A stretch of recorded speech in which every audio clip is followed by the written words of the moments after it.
Bienvenidos a esta sesión de diálogos de arquitectura y urbanismo. Para los que no me conocen, soy Natalia Cardona, profe del programa de arquitectura de la Facultad de Arquitectura e Ingeniería. El diálogo que nos convoca hoy, por aquí tengo el pastel, es el tema o unas reflexiones sobre el patrimonio a partir de las experiencias de dos jóvenes investigadoras egresadas nuestras del programa de arquitectura. Actualmente una de ellas también hace parte, es estudiante de la especialización en planeación urbana. Entonces, pues para mí es un gusto poder presentarlas el día de hoy en este encuentro. Vamos a iniciar entonces con la presentación de Luisa Fernanda Rodríguez. Como ya se los mencioné, es egresada del programa de arquitectura de nuestra Facultad de Arquitectura e Ingeniería, y ella es una apasionada por el ámbito de la investigación, el patrimonio cultural, la restauración y conservación arquitectónica. Luisa desarrolló sus prácticas profesionales en la Universidad Autónoma de Coahuila, en la Facultad de Arquitectura en Saltillo, donde se desempeñó apoyando procesos investigativos y de producción literaria en la universidad. Fue auxiliar de investigación de tesis de postdoctorado y licenciatura, coinvestigadora de proyectos académicos, ponente y autora principal de un capítulo del libro con temática en patrimonio. Además trabajó en la subdirección del Centro Histórico de Saltillo como arquitecta y asesora. Obtuvo reconocimientos por su trabajo análisis comparativo del patrimonio cultural de Saltillo, México y Medellín, aquí en Colombia. De igual manera, por participar como panelista en el segundo conversatorio de procesos de diseño arquitectónico de interiores, llevados a cabo en la Universidad Autónoma de Coahuila. Pues Luisa, tuviste una excelente práctica en México, lo hemos conversado, aprovechaste muchísimo esa oportunidad y pues nada, te presenté como tú nos contaste pues a partir de todo de eso que habías hecho, y pues aquí como a modo de chisme, pues Luisa también con muchas ganas de seguir con sus estudios de posgrado. Nuevamente bienvenida. El título de la presentación de Luisa es Análisis comparativo del patrimonio cultural de Saltillo, México y Medellín, Colombia. Entonces, pues un aplauso para Luisa por esta presentación. Ella nos va a contar entonces esa experiencia posterior. Entonces escucharemos la intervención de Ángela María, y también la idea es poner un tablero donde podamos ir alojando las dudas o las preguntas que tengamos. Luisa, bienvenida, y pues la cámara y el micrófono son tuyos. Muchas gracias, profe Natalia, muy agradecida por la invitación.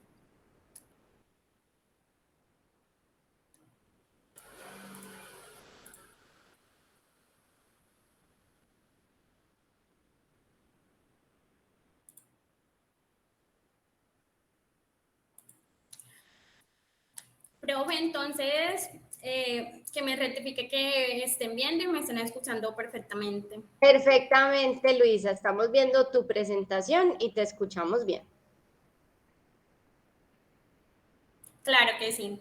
Bueno, como ya la profe Natalia lo dijo, mi nombre es Luisa Fernanda Rodríguez Zúñiga, soy arquitecta egresada de la institución universitaria Colegio Mayor de Antioquia, tengo 23 años y en la noche de hoy vengo a compartirles a todos ustedes todo lo que fue mi trabajo de investigación en el marco de mis prácticas profesionales en la Universidad Autónoma de Coahuila, en Saltillo, estado de Coahuila de Zaragoza, en México. En estas prácticas me desarrollé en procesos netamente investigativos. Existe una convocatoria para la publicación de un libro en la cual participamos, y esto que les vengo a mostrar hoy fue como el resultado de todo ese proceso y del arduo trabajo que realizamos junto con la doctora María Eugenia Mora Orozco, quien fue mi supervisora durante todo este tiempo. También pues agradecida con él por dar estos espacios de reflexión y diálogo para que el patrimonio cultural se vea mucho más latente en todo lo que es nuestra sociedad.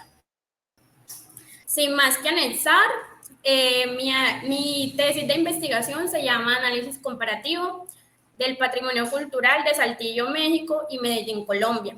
Esta fue, como ya les dije, presentada en la Universidad Autónoma de Coahuila y fue acogida.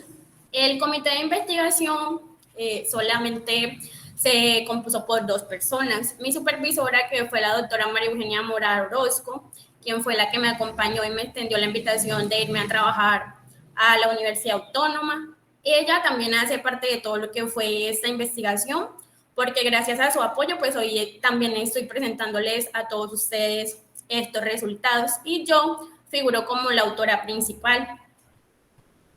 En esta presentación la vamos a desarrollar de acuerdo a un contenido. Primero vamos a abordar lo que es el tema de la introducción, luego seguiremos con una metodología, los resultados, las conclusiones parciales que nos dio esta investigación y esas futuras perspectivas que quisiéramos ver reflejadas. A grosso modo, hablar de patrimonio cultural es un tema bastante amplio. Hay que información de las culturas del pasado, también hay que crear un sentido de pertenencia y de identidad para que las culturas sientan ese arraigo a todas estas formas de expresión. Hablar del patrimonio también concierne varios aspectos, no solamente en lo arquitectónico, sino que tiene varias ramas también de confluencia.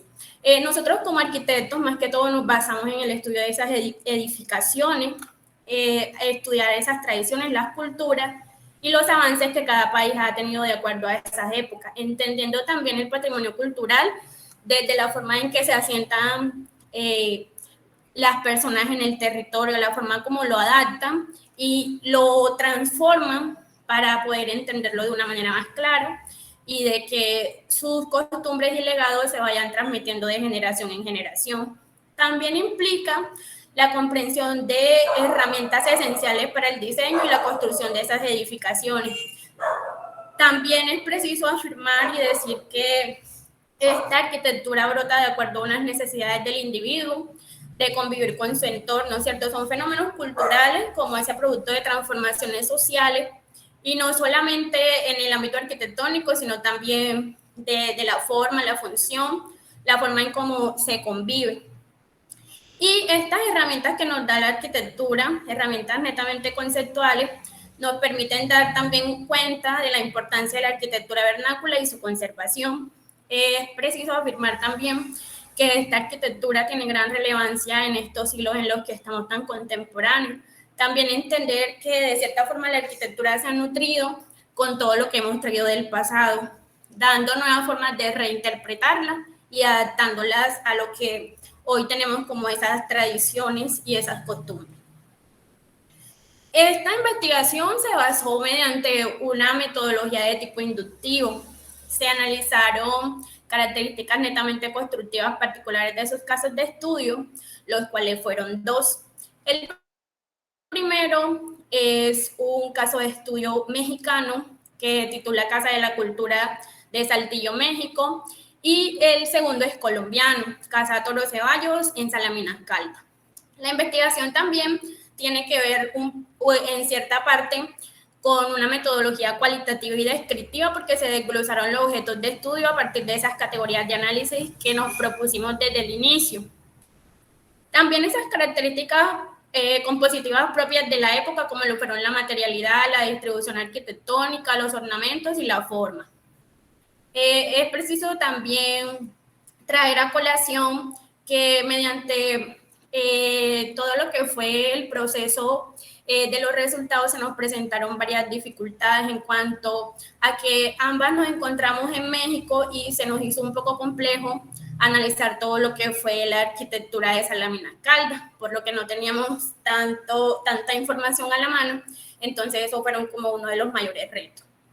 En cuanto a la recolección de información bibliográfica, lo que se hizo fue consultar bases de datos como Scopus, Dialnet, y utilizando pues esos términos que eran claves para que nos saliera una información precisa.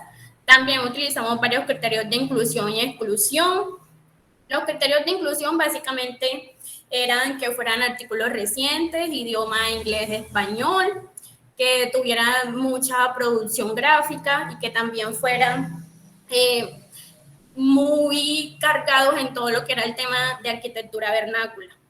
El trabajo de campo se desarrolló más que todo en visitas a la Casa de la Cultura de Saltillo y con apoyo de la dirección del centro histórico se hizo todo lo que fue la recolección de planos, el levantamiento arquitectónico, las fotografías y las notas de campo.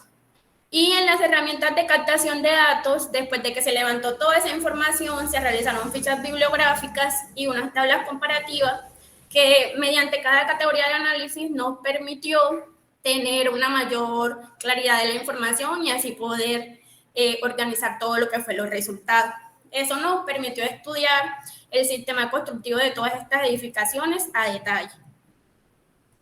En cuanto a los resultados, recuerden que les hablaba de que íbamos a hacer un análisis comparativo entre dos formas de ver la arquitectura. La primera forma de arquitectura vernácula es la saltillense, la que es perteneciente a la ciudad de Saltillo, México. Entonces vemos que estas viviendas, escogimos la tipología de vivienda porque nos pareció que era la tipología arquitectónica que más nos arrojaba los resultados que queríamos ver y era la más accesible en cuanto a ese entonces. Entonces, esta tipología de vivienda del Centro Histórico de Saltillo vemos que poseen una fachada notable por su decoración. También insinúan lo que es toda la difusión de ornamentos de ladrillo, que es lo que más se tiene a la mano o es el material que más se utiliza en este tipo de territorio. También lo que es los portales neoclásicos, insinuando pues como lo que son los altos relieves. Y en la época de la herrería, lo que hacían era poner las fechas en las que se construían estos ornamentos como una forma también de apreciarlos. También pueden notarse los remates de arco de medio punto, los muros de rodapiés y también la sobrelevación de la cimentación. Esta arquitectura, digamos que tiene grandes características en cuanto al ornamento y hacen que este territorio sea muy conocido por dicha arquitectura. Y llevando la comparación con la arquitectura vernácula antioqueña, vemos que esta retoma grandes cosas de la arquitectura española, pero también retoma otras cosas mucho más propias. Por ejemplo, los corredores con chambrana, también la utilización de la madera, los corredores. Y todo esto en conjunto hace que no sea solamente la pieza, sino que sea todo el conjunto, o también, por decirlo así, todo el paisaje, el que ya se convierta más que todo en la arquitectura. Como les contaba, esta arquitectura pone como ejemplo la presencia de las maderas en los canceles, en los comedores, en los contraportones. Es una arquitectura también muy ornamentada, colorida, de la cual nosotros como arquitectos y como propios de este país tenemos quizás una mayor visión. Referente a los casos de estudio que analizamos, el primer caso de estudio fue en la Casa de la Cultura de Saltillo, en el estado de Coahuila, Zaragoza.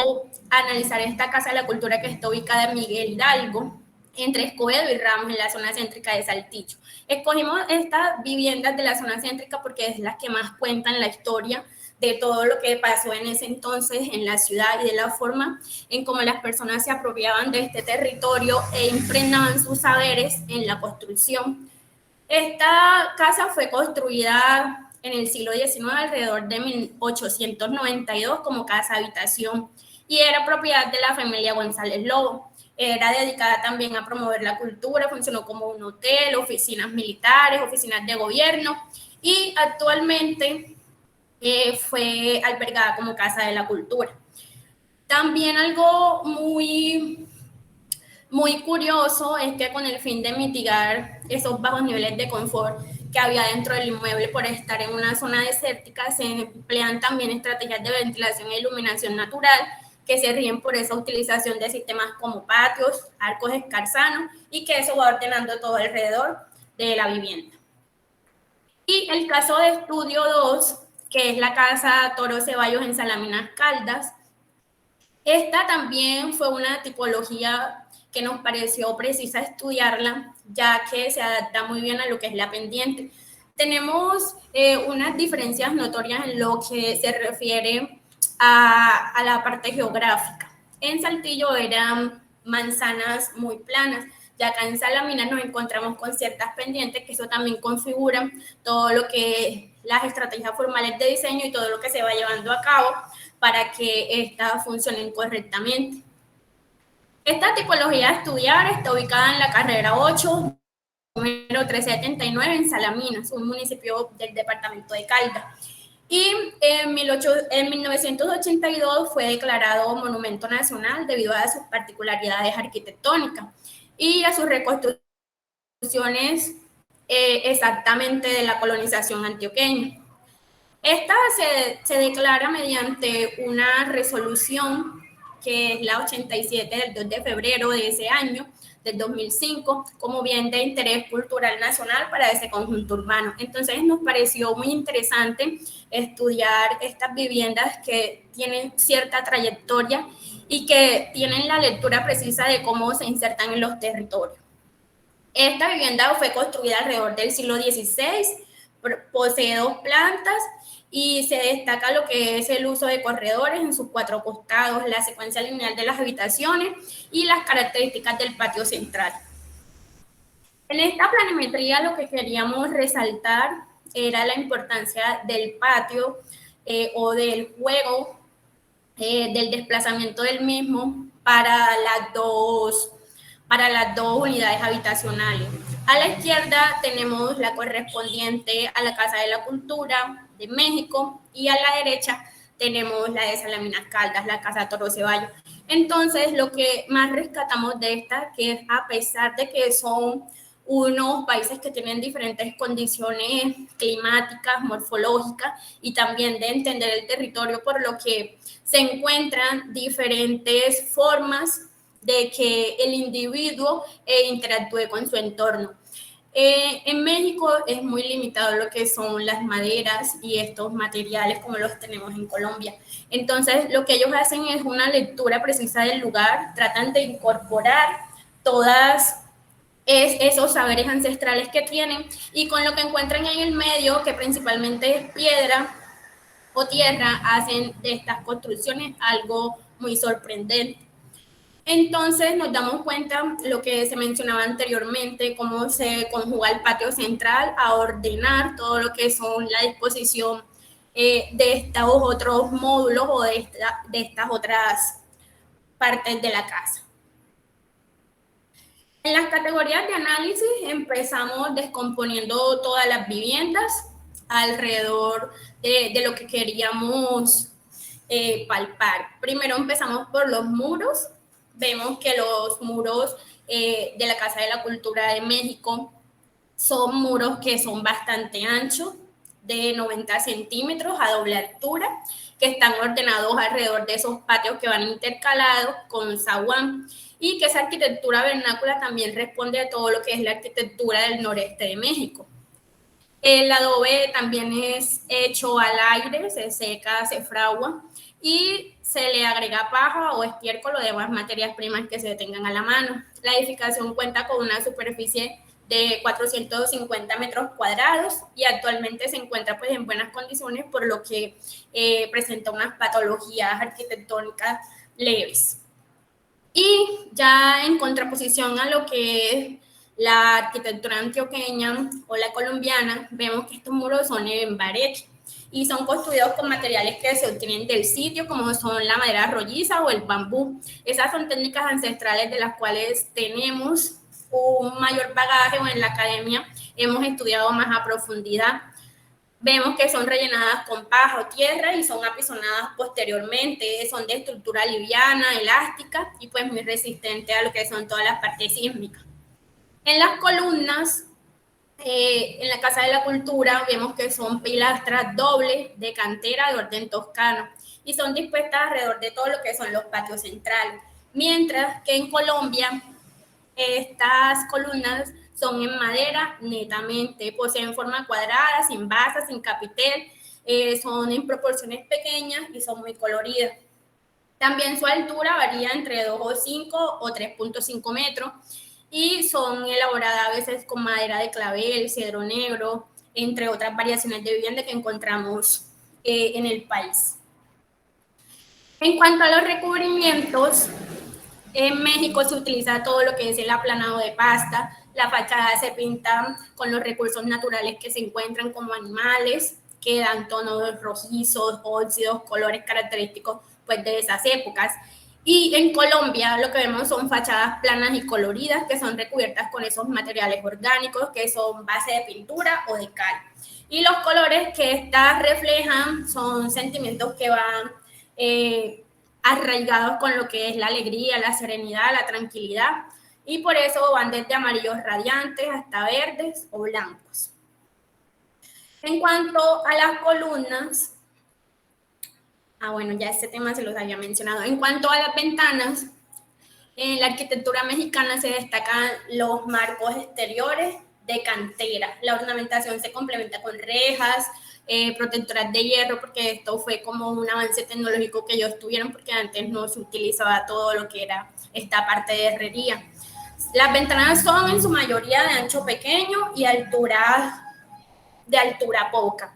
Y estas estructuras con ese enrejado de hierro van con motivos florales de punta, emplanados, de nudos, enterizados, donde frecuentemente se escribe, como les decía anteriormente, la fecha para tener como un mayor dato de cuándo fueron realizadas.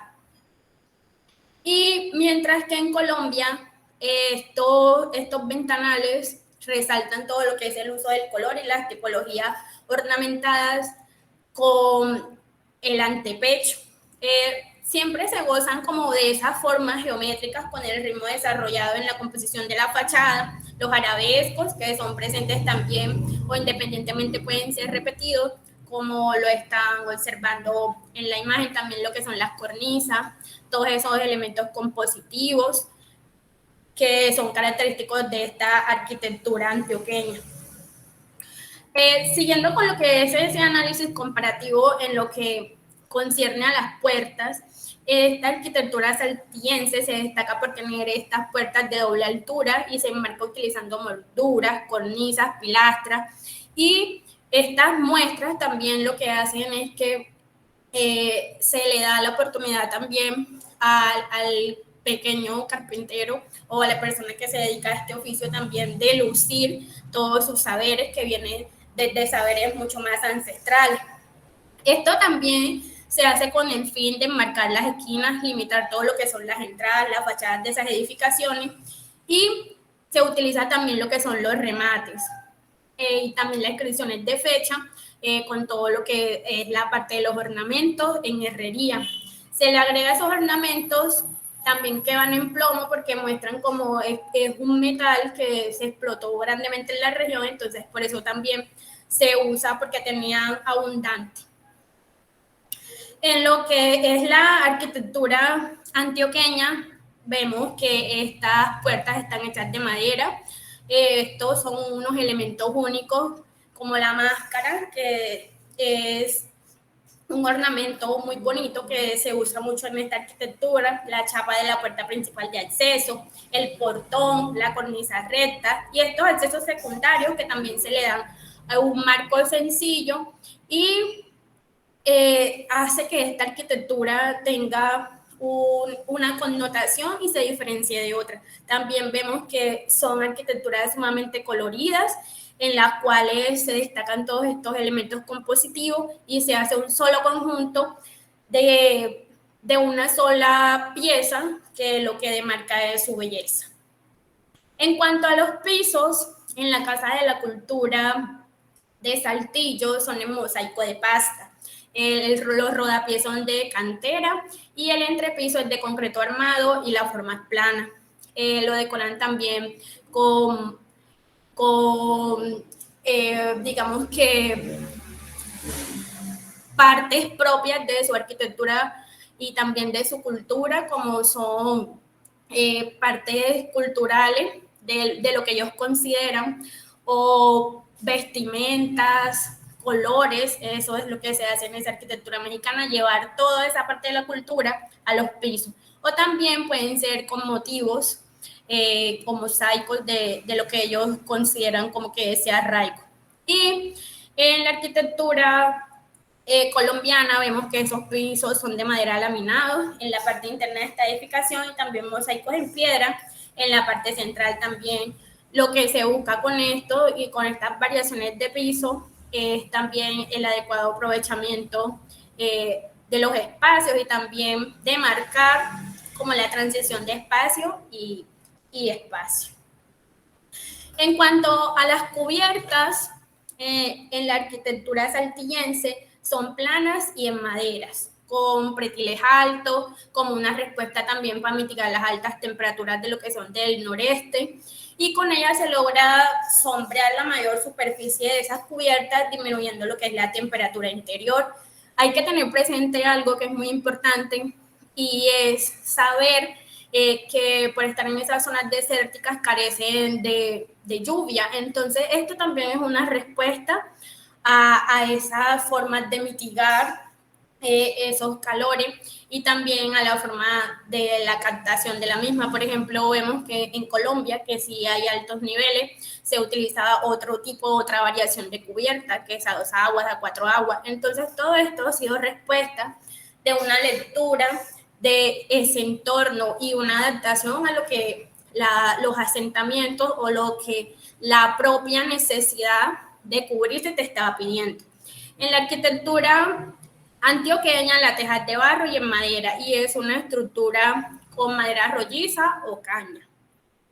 Bueno, ya en la parte de lo que son las conclusiones, de lo que nos sentamos a dialogar, la doctora María Eugenia y mi persona, vemos que en estas dos arquitecturas se emplea un patio central como distribuidor, pero principalmente para generar esos microclimas que ayuden a mejorar estas condiciones de confort al interior de los espacios.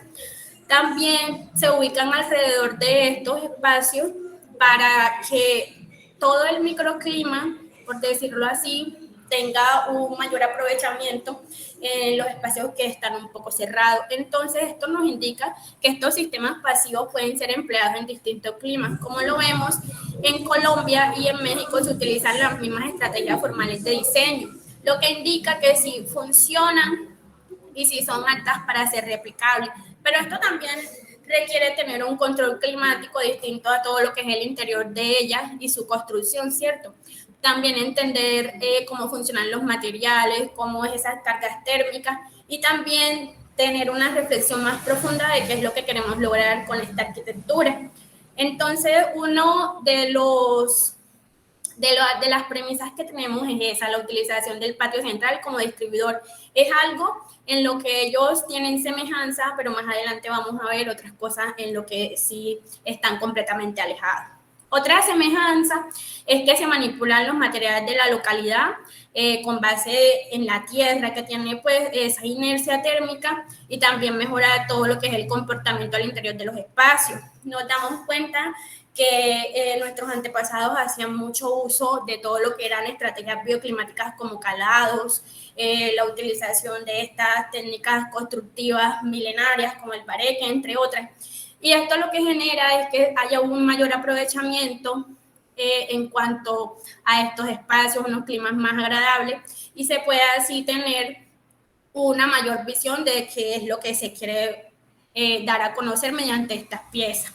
También se devela la importancia de emplear en estos diseños estas estrategias bioclimáticas, como ya les había contado, como los calados, como los grandes ventanales, los muros en adobe, en bareque, ya que estos tienen una relación directa con los materiales del contexto y su cultura, y dar una visión global de la forma en cómo se podrían aprovechar estos recursos naturales en cada asentamiento.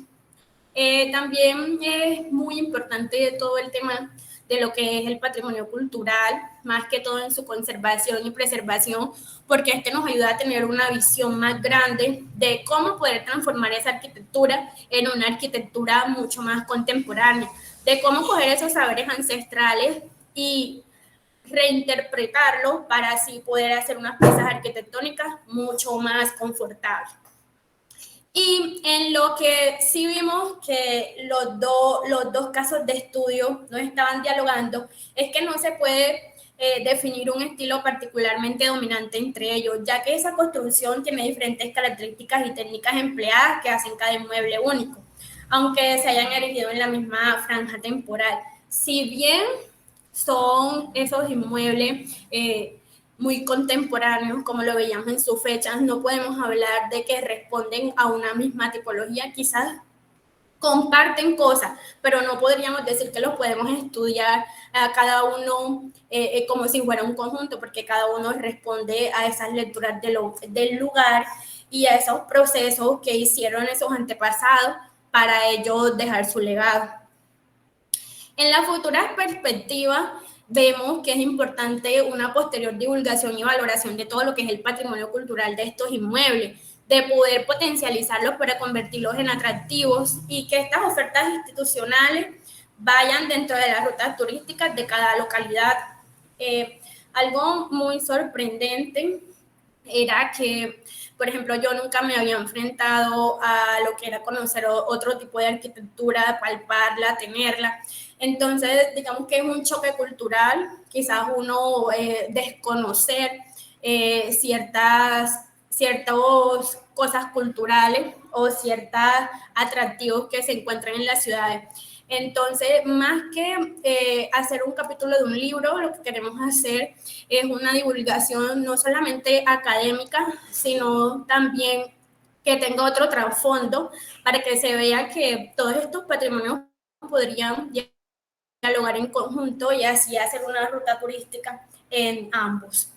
Y la metodología propuesta para esta investigación y estos resultados también son una base fundamental para el estudio del patrimonio cultural en todo lo que son los países latinoamericanos.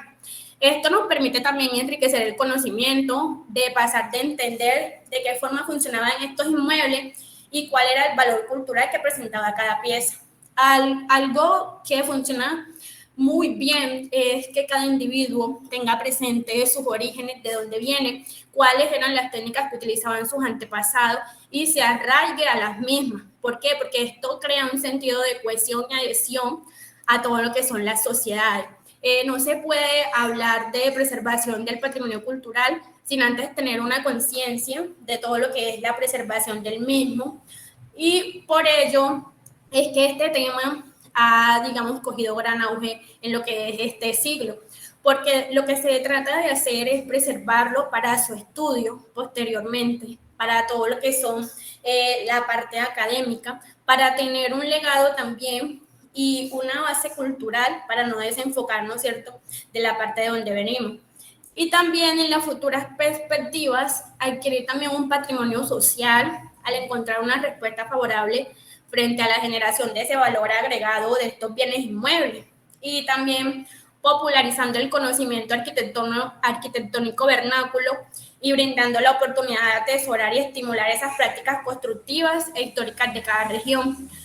Porque si bien son unos saberes que son demasiado importantes para la arquitectura, y nosotros como conocedores de esta materia o también como futuros conocedores debemos tener presente que estas técnicas, aunque sean milenarias, es de donde viene todo lo que hoy conocemos, porque lo que se ha hecho es que se han estudiado, se han reinterpretado y se ha dado otra forma de entenderlas, pero no desligada de lo que anteriormente ya conocíamos. Este fue nuestra literatura de apoyo. También, digamos que tuvimos gran empatía con todo lo que fue la subdirección del Centro Histórico de Saltillo, las Bellas Artes de Ciudad de México, y aquí entre los anexos le traigo a colación todo lo que es las cartas de aceptación de este capítulo del libro, que va a salir próximamente en uno de los libros que está organizando la Facultad de Arquitectura UES, Unidad Arteaga, de donde fui colaboradora. Entonces, todos estos procesos y todas estas formas de entender este conocimiento son de suma importancia, porque a partir de estas muchas personas pueden conocerlo y adentrarse a este mundo tan bonito que es del patrimonio cultural. También digamos que es un llamado a la reflexión y un llamado a la conciencia de que como arquitectos también tenemos que tener esa parte sensible de mirar el territorio en su conjunto y también de apreciarlo, de mirar que la historia no está ahí simplemente porque sí, sino porque tiene su trasfondo. Entonces, esta era como lo que quería traer en el día de hoy, como esta pequeña reflexión sobre todo lo que es el patrimonio, dejar por claro que es una parte fundamental de la arquitectura, hay que conocerlo o al menos abordar en él un poco y también tener nosotros este mismo sentido de pertenencia y ir así llevándolo y impregnándoselo también a generaciones futuras. Entonces, de la parte izquierda, pues tenemos la carta de aceptación, el capítulo del libro estará en físico a partir del otro año. Acá tenemos todo lo que es las cartas de responsivo, originalidad del capítulo y también, por decirlo así, es como un honor representar al Colegio Mayor a nivel internacional, llevar lo que he aprendido desde la academia a, a contemplarlo, ¿cierto?, en otros escenarios. Digamos que también es como una invitación para los estudiantes para que se motiven a realizar sus prácticas profesionales por fuera de Colombia, a descubrir lo maravilloso que hay dentro de otros países y también a que vayan a nutrir sus conocimientos. También es la invitación para decirles que así como yo, cualquiera puede ingresar a estos programas y hacer también partícipe de sus conocimientos y hacerse a conocer también en otras entidades que si bien como esta facultad lo reciben. Entonces eso era como todo lo que traía para compartirles en la noche de hoy. Y muy agradecida por la oportunidad.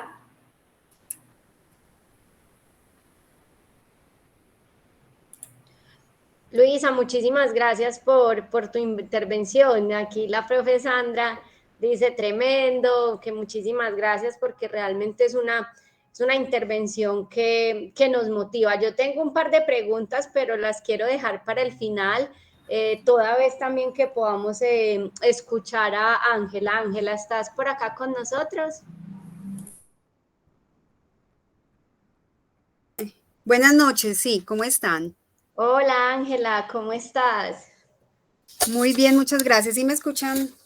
Muy Bien. bien, bueno, invito a nuestra segunda expositora, nuestra segunda invitada del día de hoy. Ella es Ángela María Palacio Gómez, también una egresada de nuestro programa de arquitectura. Actualmente también es estudiante de la especialización en planeación urbana y no sabía que también está haciendo una maestría en gestión e intervención del patrimonio arquitectónico urbano. También Ángela trabaja actualmente en la Alcaldía de Medellín en el Departamento Administrativo de Planeación, en la Unidad de Planificación Territorial dentro del equipo de Patrimonio. Y nos cuenta también que se está coordinando las labores de restauración del templo, hoy se me está enredando la lengua, del templo parroquial Santo Domingo de Guzmán y de la Capilla Sagrado Corazón, ubicados en el municipio de Santo Domingo. Y es la cofundadora del colectivo Regla Urbana. Después te podemos invitar a Sí. otro diálogo para que podamos hablar de ese colectivo de arquitectas con perspectiva de género. Ángela, pues un gusto tenerte acá alrededor de este tema y pues nada, te dejo el micrófono y la cámara para que nos cuentes tú. Ay, no le he presentado. Y nos va a contar Ángela una historia como alrededor de Prado, que ella ha llamado Prado un recuerdo que se desvanece desde su experiencia, ella lo dice desde mi experiencia, en el trabajo de investigación. Adelante, Ángela. Correcto, muchísimas gracias. Muy buenas noches para todas y todos. Voy a presentar.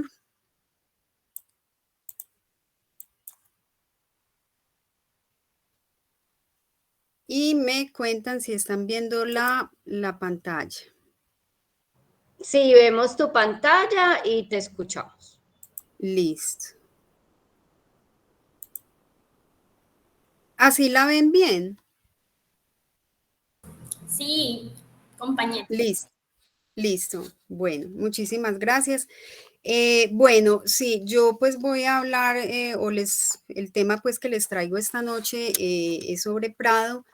Es más el relato de una historia acerca de mi vida también y de la experiencia tan gratificante pues al estudiar arquitectura en el Colegio Mayor de Antioquia después de vieja, como digo yo, porque bueno, yo empecé a estudiar ya a los 40 años, yo dije, bueno, ya cuando me vaya a graduar, me gradúo de bastón, será porque, pero bueno, aquí estoy y me ha rendido siempre todo este tiempo que llevo después de que salí como egresada de la carrera de arquitectura.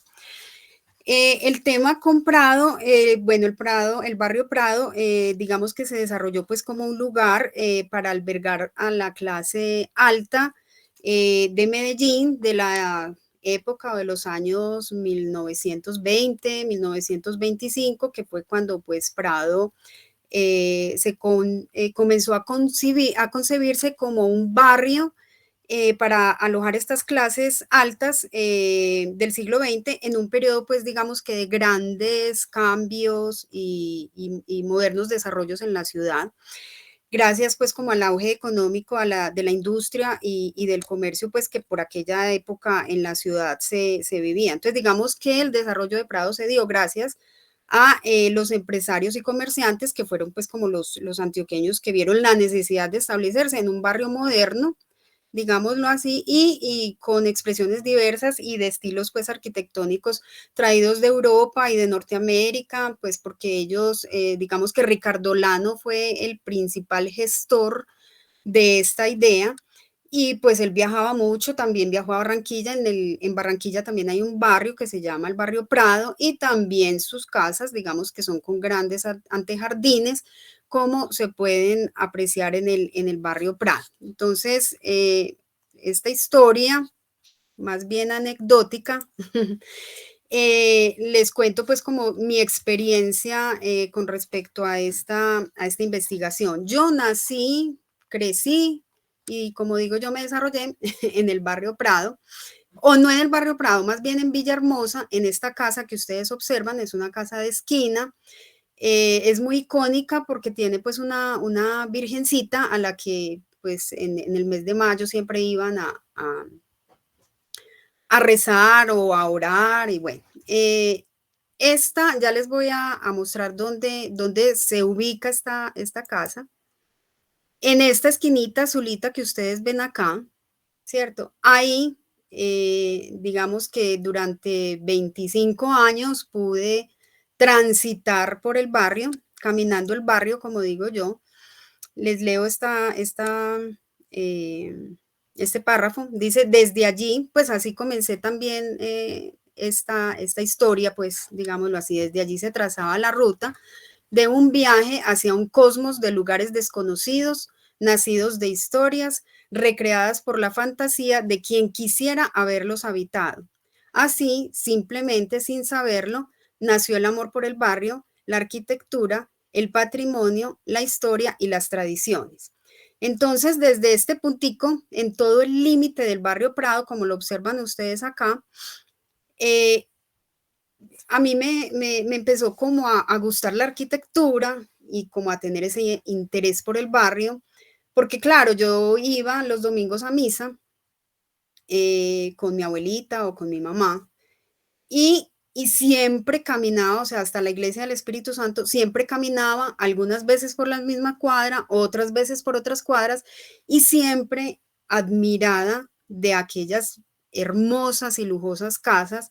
Y yo siempre me preguntaba, bueno, ¿cómo serán? O sea, pues yo siempre tenía como esa duda, esa intriga, bueno, yo quisiera visitarlas, quisiera ingresar a esas casas y conocerlas, saber cómo son, quiénes viven allí. Entonces yo me hacía todas esas preguntas desde pequeña y bueno, y digamos que los recorridos por ese barrio, caminando el barrio, fue que nació pues como el amor a la arquitectura, sin saberlo, sino ya después de vieja, y gracias a mi esposo también. fue que nos dimos cuenta que, bueno, mi gusto realmente por la arquitectura y sobre todo por el patrimonio, por vivir como en ese cuento, en esa historia del pasado, de aquellas casas tan representativas y pues esa arquitectura tan bella del barrio Prado y que cuenta tantas historias, porque son muchas historias. Bueno, ¿cómo nació la idea? Resulta que, pues Diana, la profesora Diana Bustamante, súper querida, bueno, todas para mí fueron súper queridas y las aprecio mucho y súper buenas profesoras. Diana me dijo, bueno, empiece a mirar o empecemos a mirar como dónde nace la idea o qué quieres hacer o cuál es tu interés, digamos, en esa parte del patrimonio. Resulta que leyendo el periódico vi una crónica por Víctor Andrés del 16 de julio de 2017 en la que en el título decía Prado, un centro histórico que clama ser reconocido. Casualmente, o sea, de esas casualidades de la vida, leí ese titular y yo dije, bueno, vamos a ver qué dice. Bueno, aquí está, esta es la idea, de aquí nace. Y resulta que en leyendo pues como toda esta crónica de Víctor Andrés, decía 780 viviendas tiene Prado. De ellas, 261 son consideradas bienes culturales. Y yo dije, bueno, aquí está. Entonces, digamos que la idea fue como inicialmente visitar y mirar y digamos que tomar un registro fotográfico de las 261 casas consideradas bienes culturales. Y yo dije, maravilloso, porque las quiero todas. Es decir, yo quiero tener un registro de todas esas casas porque desafortunadamente están desapareciendo. Porque, bueno, digamos que la gente que vivía en Prado fue migrando porque pues son unas casas grandísimas de 8, 10 habitaciones, 3, 4 baños, algunas hasta piscina tienen. Entonces, claro, las familias fueron ya disminuyendo el grupo familiar y debido pues también a otras transformaciones que tuvo el barrio, como la Avenida Oriental, que digamos que separó el Parque de Bolívar con el barrio Prado. Entonces, algunas familias decidieron migrar, irse para Laureles y otros barrios que estaban surgiendo ya en Medellín y a casas más pequeñas, apartamentos más pequeños. Entonces quedaron estas grandes mansiones, estas grandes casas. Entonces yo dije, bueno, yo quiero tomar el registro de las 261 casas porque están desapareciendo y yo quiero que eso por lo menos quede en el recuerdo, en las futuras generaciones puedan apreciar estas casas tan bellas. Y habían 3 subtítulos: El placer de vivir en Prado, Transformación indebida y Requieren auxilios. Entonces me llamó la atención mucho y digamos que estos títulos, y de ahí nació la idea ingenuamente pensando en las 261 casas. Ya después Diana me dijo, no, yo creo que Ángela, eso es demasiado, yo creo que eso no lo alcanzas ni en este trabajo, ni en otra investigación que dure no sé cuánto tiempo. Entonces, digamos que por ahí aterricé un poco. Entonces, ya después de esto, digamos como que tratar de acotar un poco esta investigación, comencé con la búsqueda de la información. Bueno, porque son 261 inmuebles, pero solo 67 son integrales. Es decir, de conservación integral, que se conserva tanto su fachada como el interior de la vivienda. Entonces yo dije, bueno, bajemos entonces a los 67 BIC de conservación integral. Cuando ya acotamos esta investigación, como ya más aterrizada, comencé con la búsqueda de la información. Empecé a mirar por todos lados qué instituciones, qué personas o qué podía hacer o visitar para que me dieran la información.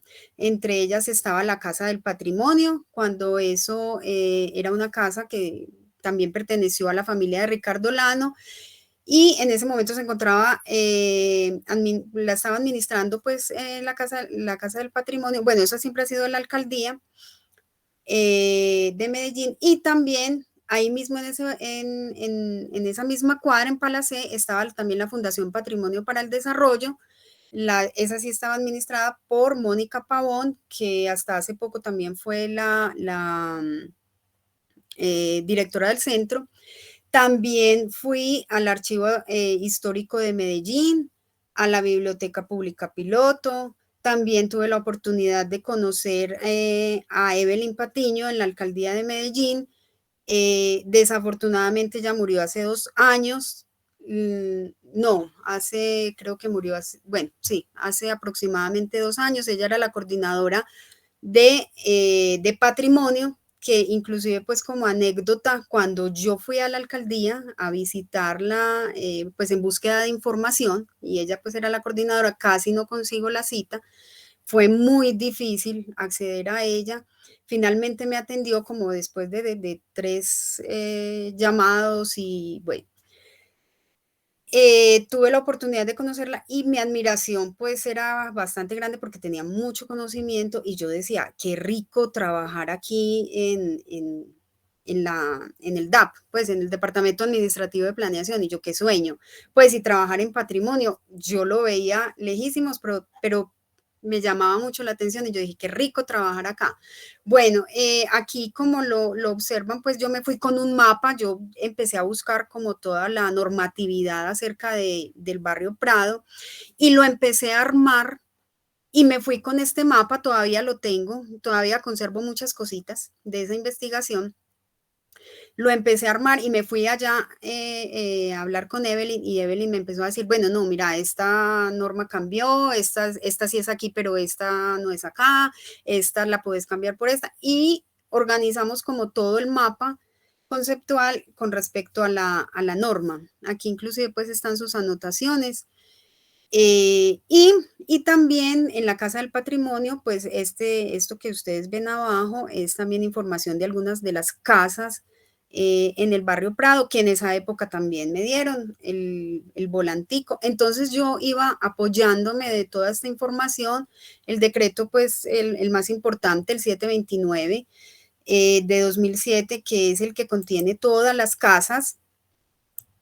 A ver, que acá se me fue, que contiene pues como todos los bienes de interés cultural. Aquí están todos los 261, incluyendo los 67 que son bienes de interés cultural de conservación integral. Bueno, entonces aquí logré pues como reunir toda la información para empezar a armar el proyecto de investigación. ¿Cuál era el propósito de este proyecto? Poner en valor la arquitectura de las edificaciones patrimoniales del barrio Prado, específicamente de los 67 bienes de interés cultural de conservación integral, documentando el estado y el uso actual. ¿Por qué? O sea, ¿por qué me interesaba? Vuelvo a decirlo, porque a mí, digamos que yo fui testiga durante muchos años de cómo las casas, la gente o los propietarios, al irse y dejarlas en poder de otras personas, se iban cayendo, por decirlo así. O sea, se iban deteriorando, y desafortunadamente a muchos les interesaba que se fuera deteriorando la casa para decir, ay, se cayó, pues como así, como, ay, se cayó, entonces, bueno, vamos a construir aquí una clínica, vamos a construir aquí otra cosa, en fin, o disfrazando las fachadas poco a poco, colocándole pues como cositas para ir, digamos que, entre comillas, camuflando la casa para al interior irla cambiando, haciéndole pues como todos los cambios para su nueva función, para recibir pues una nueva función. Entonces mi propósito era, bueno, antes de que desaparezcan estos bienes inmuebles con una arquitectura tan rica, pues bueno, lo que me interesa es saber el estado por lo menos y el uso actual, y mostrarle a las futuras generaciones, mira, esta casa estaba aquí. Bueno, entonces ese fue el propósito inicial. ¿Qué hice yo? Organizar la información o el registro pues que iba a tomar, organizarlo por polígonos. ¿cierto? Lo organicé en 5 polígonos, como está acá en esta imagen, lo organicé en 5 polígonos y en cada polígono ubiqué el número de casas que iba a visitar. Elaboré pues también el cronograma, ¿cierto? O sea, en qué día y más o menos cuánto tiempo me iba a llevar tomar el registro y sobre todo pues como consultar el uso. Aquí se presentó una gran dificultad porque la mayoría de los propietarios no, es decir, yo lo que hice fue visitar casa por casa, tomar el registro, tocar la puerta, así de sencillo, y mirar si de pronto alguien, un propietario o un vecino, en el caso de que no me abrieran la puerta, pues me contara de cuál era el uso actual de la edificación. Es difícil porque, bueno, hay mucha inseguridad en el barrio, pues eso no es, pues para nadie es un secreto. Entonces, la mayoría pues dicen, no, pero usted para qué viene, pues digamos que cierta desconfianza. Entonces, esa fue una de las dificultades que me encontré. Sin embargo, pues buscaba los medios. Por ejemplo, en la alcaldía de Medellín había de pronto alguna información y me ayudaban. En los libros también, pues históricos que me encontré, también algunos decían, bueno, o cuál había sido como el uso que tuvo posterior a la vivienda. En fin, cositas que me iban dando, me iban guiando como para saber cuáles fueron las transformaciones también de algunas viviendas y el uso pues que tenían actualmente. Algunas personas, bueno, yo conocía ya 2 casas porque eran pues de unas amigas cuando estudiaba en el colegio de María Auxiliadora, entonces de pronto ella me refería, me decía, bueno, mira, anda donde aquella que yo la conozco y por ahí pues como medio iba logrando capturar algunos daticos. Después entonces de elaborar este cronograma y de organizar la información, pues listo, visitar y registrar. Ese es como como los pasos, pues, digamos que a grosso modo. Y ya empecé a organizar entonces, digamos que este pues es lo último, que fue organizar la información, hacer el registro en las fichas. Estas fichas, ¿qué información contenían? Digamos que o contienen la ubicación de la casa, ¿cierto? En el polígono.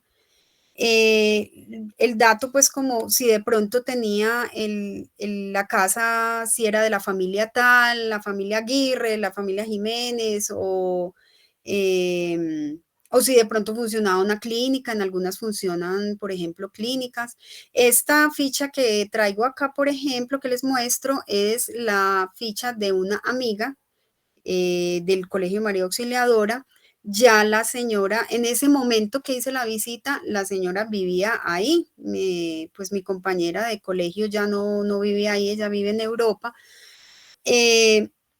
Me dejó ingresar y tomar algunas fotos pues como de la casa. Entonces, en la mayoría de las casas, de estas casas de Prado, solo muestro la fachada porque pues finalmente esa era la intención. Y ya, si podía ingresar a alguna casa, pues lo hacía, pero son muy poquitas, serán 1 o 2 no más. Bueno, aquí finalmente el aspecto pues como de la casa, ¿cierto? Si estaba en buen estado, si no estaba en buen estado. También otro registro que me pareció importante era si se podía ingresar o no, porque lo que yo siempre consideré que me parecía muy aburridor, era que yo no podía ingresar a las casas. O sea, algunas sí, por ejemplo, hay 3 casas de estos bienes de interés cultural que pertenecen a una, padres, pues, a una especie de, bueno, pertenecían a los padres, entonces se podía ingresar a ellas a la misa y se podía observar pues como algo al interior de esa casa. Hay otras casas que pertenecen a la alcaldía en las que no se, a excepción de la Casa del Patrimonio, no se podía ingresar. Entonces, a mí siempre me parecía, porque era un sueño de niña poder ingresar a las casas y al no poderlo hacer, entonces consideré como un aspecto importante en la ficha colocar si se podía ingresar o no, porque pues uno siempre tiene como la curiosidad de saber cómo es su arquitectura, ¿cierto? Y cuál fue la idea del arquitecto en su momento al diseñar la casa, como la casa egipcia. Bueno, cada una como que tiene su misterio, su encanto y su razón de ser, ¿cierto? Entonces cada una cuenta su historia y yo quería conocer las historias. Entonces, al no poder acceder, pues eso para mí era como muy frustrante, no poder acceder a estas casas. Bueno, ¿qué otros aspectos en la ficha? Digamos que la descripción general, pues como de la casa, como les digo, el estado, si se podía ingresar o no, y si tenía comentarios anecdóticos, como si la casa pertenecía a alguien o no, como el chisme entre comillas, como bueno, ¿esto a quién perteneció? Y inicialmente pues hice esta ficha que ven acá a mano izquierda. Y bueno, la ficha fue evolucionando hasta llegar como a una información más completa y de pronto que se podía ver las fotografías como más de cerquita, no en la primera ficha que como toda la información estaba en una hoja, de pronto no tenía mayor detalle. Aquí sí podía dar detalles, algunos detalles de la arquitectura de la casa. Y bueno, y al final, pues como ya de la investigación, hice un resumen como, por ejemplo, qué función tenía la casa en este momento, o sea, cuáles eran residenciales, cuáles de estas casas eran o clínicas, o eran ancianatos, o eran inquilinatos, o bueno, alguna otra función diferente a la original. Y a cuáles, y como digamos que el porcentaje, a cuáles se podía ingresar y cuáles no. Pues que para mí fue un aspecto muy importante. De todo esto, en este momento para mí es muy reconfortante saber que ya a estas casas, algunas que ya les tomaba el registro solamente por fuera la fachada, ya puedo ingresar, pues porque mi función, una de mis funciones dentro de el Departamento Administrativo de Planeación en el equipo de patrimonio es visitar las casas para mirar si se puede celebrar convenio de exención del impuesto predial. Entonces, pues mi función es ingresar y mirar el estado de las casas, tanto la fachada como al interior, y poder otorgar el convenio o no. Entre otras funciones, también las declaratorias de los bienes de interés cultural. En este momento estamos declarando 20 inmuebles de la Avenida La Playa, y también entonces me toca ingresar a estos inmuebles, visitarlos y tomar el registro fotográfico. Entonces, es una experiencia también muy bacana saber que desde niña mi sueño era ese, o sea, como que me enfoqué y yo decía, yo qué rico, cuando fui y visité la alcaldía, curiosamente yo dije, qué rico estar acá, y yo los veía todos trabajando y con esos grandes computadores, esas pantallas inmensas, y yo, ay, qué rico poder estar acá. Y finalmente, pues mi sueño se cumplió, o sea, estoy trabajando allá, estoy ingresando a las casas que antes solo podía ver la fachada, o sea, eso es como un sueño. Entonces, realmente me reconforta mucho pues trabajar con el patrimonio. También, como decía la compañera Luisa, los invito a todos a trabajar en patrimonio o a estudiar el patrimonio.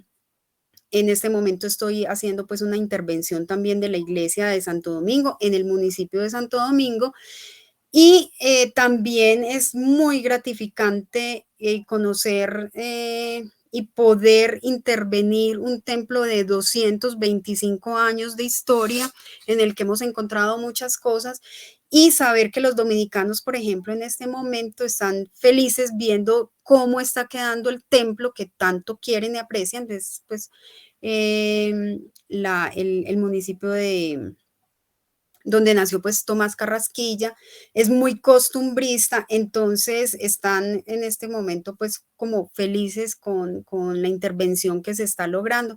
Entonces, bueno, yo pienso que uno se va enfocando como en el tema que le gusta y finalmente uno logra lo que quiere, ¿cierto? Como desde desde las ganas que uno le ponga pues como a este trabajo, al patrimonio.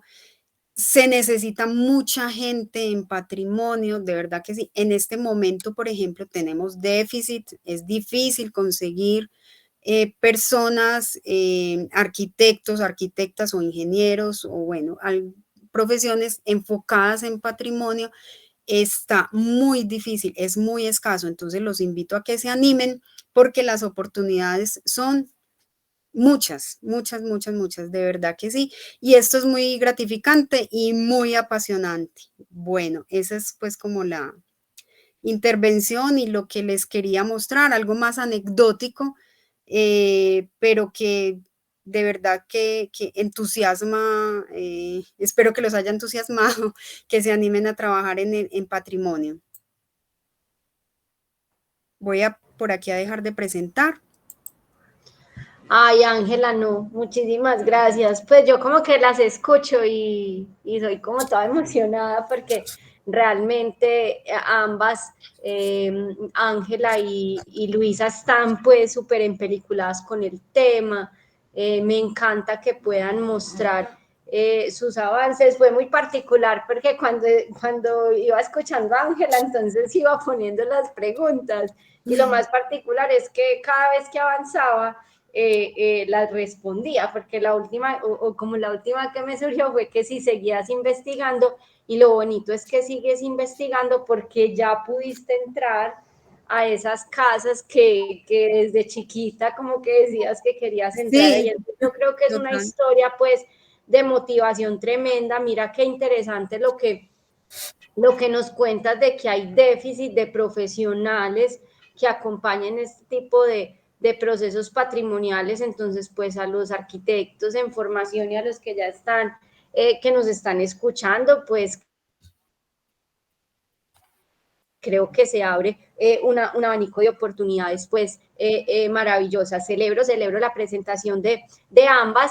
A mí me gustaría, para ir cerrando, en el tablero hay una pregunta, apareció pues muy iniciando la charla de Luisa, perdón, y pregunta, ¿cuántas técnicas incorporaron en la creación de estos productos y cómo aportan a la expresividad y comunicación de sus intenciones? Yo creo que tanto Luisa como Ángela logran dar respuesta pues como a esta pregunta cuando desarrollan su metodología, cuando nos cuentan cómo fue esa recolección de información, cómo es llegar a esas viviendas, todo ese registro fotográfico que ustedes tienen que hacer alrededor, pues en las casas, en el caso de Ángela, pero miren que en el caso también de Luisa, también eran esas otras arquitecturas alrededor. Celebro mucho ese proceso investigativo que logran las dos, o sea, qué bonito porque pues nosotras las vemos en la universidad en esos ciclos de investigación formativa.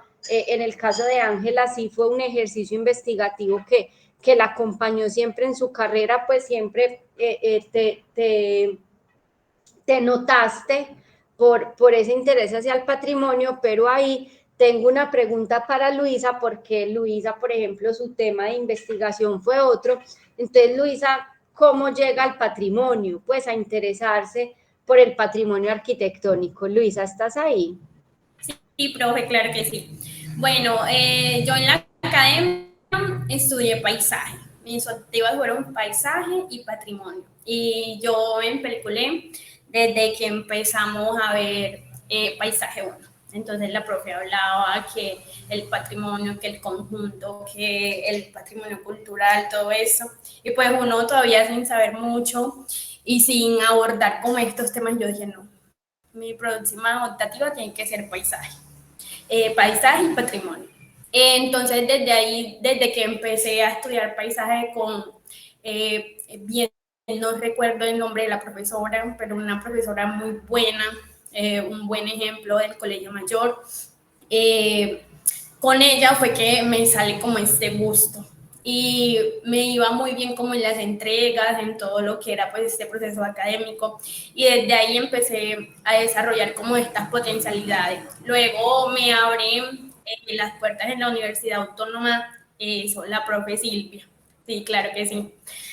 Luego me abre la oportunidad de ir a ser investigadora en la Universidad Autónoma de Coahuila, y fue como también un detonante porque uno como arquitecto cree que sus prácticas van a ser es ir a diseñar. O sea, te vas a un despacho, entras, diseñas, creas AutoCAD, lo que sea, cual sea la herramienta, ¿cierto? Gráfica, pero no, esto para mí fue como todo un reto, otra forma de apreciar la arquitectura desde el punto de vista investigativo. Y algo muy curioso fue que mi tutora en México también tenía el mismo gusto. O sea, ella era netamente con estas cosas patrimoniales, y bueno, y ahí me sumergió como en todo este mundo, me lleva a trabajar a la subdirección del centro histórico, y eso para mí fue una maravilla. Entonces fue como de esta forma que me metí en todo este cuento.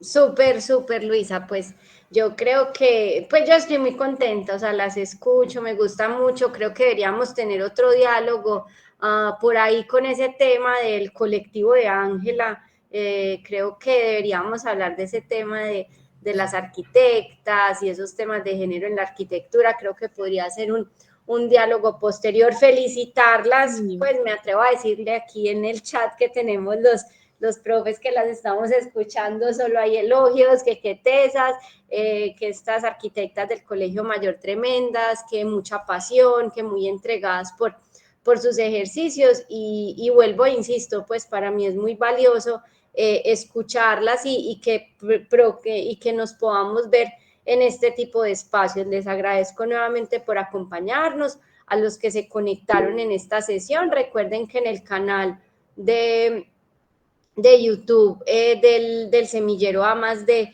quedan grabadas las sesiones para una posterior consulta. Por ahí aquí hay una manito levantada, Mariluz.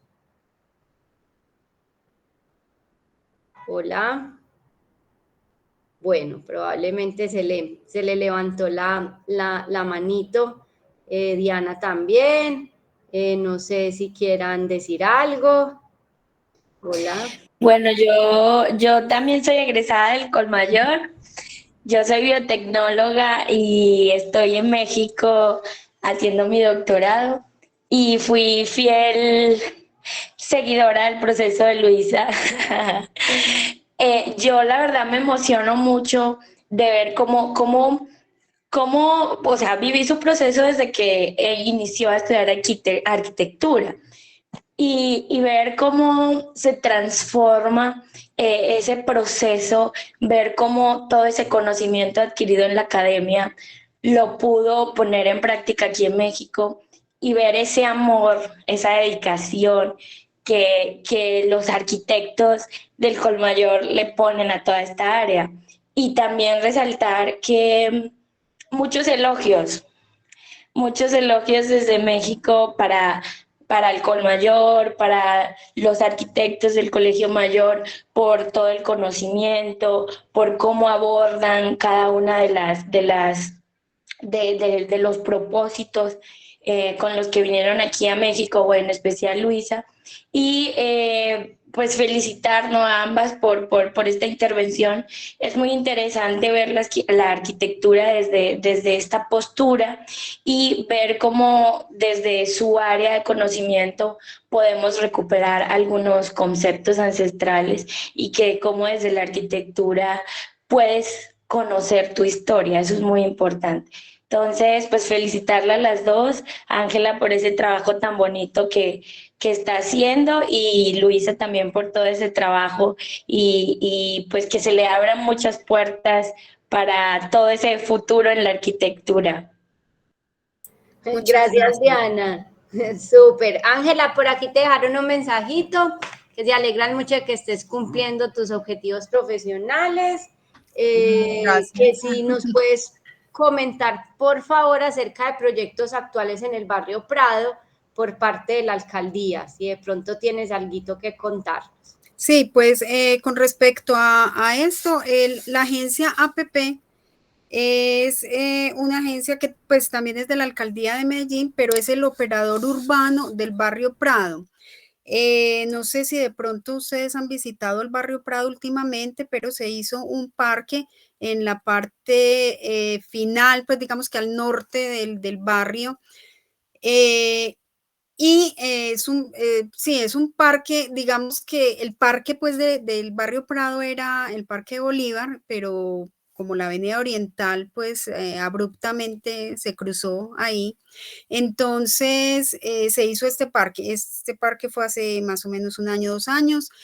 Lo otro que estaba o que ya intervino la agencia PP fue el mantenimiento de las fachadas, también pues con el mantenimiento se logró la iluminación también en las fachadas y pues ahí hay algunos proyectos pues que la agencia PP en este momento está haciendo con respecto a los derechos de transferencias y es que como estas casas, digámoslo así, tienen derechos de recibir pues como unos dineros en los que las casas puedan invertir proyectos, por ejemplo, la casa Ángel y la casa, bueno, no recuerdo el otro nombre, hay 2 casas que ya recibieron este beneficio. Sé que hay una que pasó inclusive un proyecto por aproximadamente 1.000 millones de pesos, van a hacer un hotel, en una van a hacer como un hotel boutique, algo así. La otra, bueno, no recuerdo cuál es el otro proyecto, ya fueron aprobados y es muy bueno porque pues de alguna manera esto va a revitalizar el barrio en la medida en que ya deje de ser tan, pues que tenga otras funciones como clínicas, como ancianatos en las cuales en las noches pues prácticamente, ¿no? Inclusive en el día o sábados y domingos pues prácticamente no se ve nadie.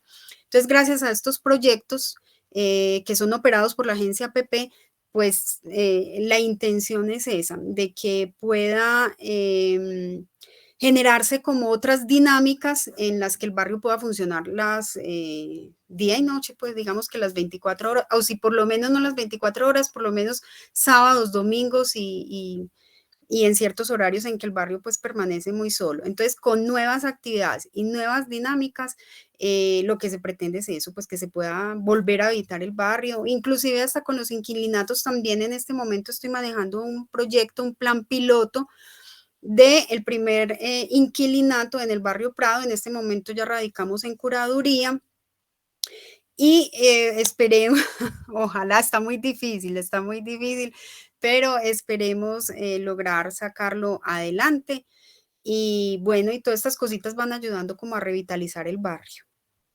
Súper, súper, Ángela, por lo que nos cuentas. Creo que hay también un mensajito para las profes del semillero, del grupo de territorios y dinámicas socioespaciales, un recorrido con Ángela por allá por Prado no caería mal, ya sabemos que es una Súper bien. estratégica de estos temas. Nuevamente agradecerte, a Luisa también por el tiempo, sabemos que Ángela está estudiando la especialización, la maestría, Luisa también dedicada a sus asuntos, a buscar pues presentarse a su maestría. Nuevamente agradecerles, desearles lo mejor y a los que nos acompañaron el día de hoy en el diálogo también. Muchísimas gracias por escucharnos, creo que en un mesecito nos vemos en el otro y siempre bienvenidos. Muchísimas gracias nuevamente a Ángela y a Luisa. Un abrazo para las dos. Muchas gracias a ustedes por la invitación. Chao. Gracias. Hasta luego, que estén muy bien.